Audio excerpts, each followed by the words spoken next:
মাননীয় প্রধানমন্ত্রী, আপনি এখনো প্রধানমন্ত্রী আছেন, আপনি একটা সৎ সাহস থেকে একটা চ্যালেঞ্জ গ্রহণ করেন।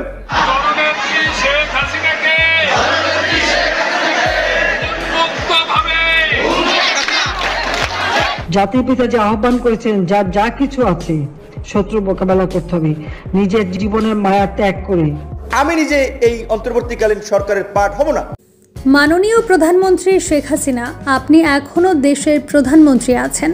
আপনি দেশে ফেরার সৎ সাহস নিন, আমরা আপনার সাথে আছি। ব্যারিস্টার রুমিন ফারহানার পর এবার শেখ হাসিনার পক্ষে গর্জন দিলেন ভিপি নূর। সাবেক প্রধানমন্ত্রী শেখ হাসিনাকে আবারও দেশে ফেরাতে উঠে পড়ে লেগেছে সাধারণ মানুষ থেকে শুরু করে বড় বড় রাজনৈতিক নেতারা। এক মাস আগে যারা শেখ হাসিনার পতনের জন্য আন্দোলন করেছে, বর্তমানে দেশের বাজে পরিস্থিতি দেখে তারাই আবার শেখ হাসিনার পক্ষ নিয়ে তাকে দেশে ফেরানোর জন্য আন্দোলন করছেন। ব্যারিস্টার রুমিন ফারহানার পর এবার শেখ হাসিনার পক্ষ নিলেন ভিপি নূর।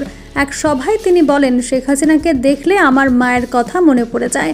শেখ হাসিনার কথা ভেবে আমার খুব কষ্ট হয়, কান্না চলে আসে। তিনি থাকতে আমার যতটা না চিন্তায় ছিলাম, এর চেয়ে বেশি চিন্তায় থাকতে হয় এখন।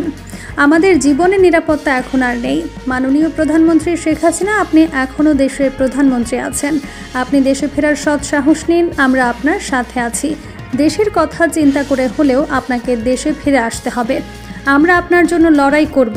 এর আগে ব্যারিস্টার রুমিন ফারহানাও এই মুহূর্তে দরকার শেখ হাসিনা সরকার স্লোগানে আন্দোলন করেছিল।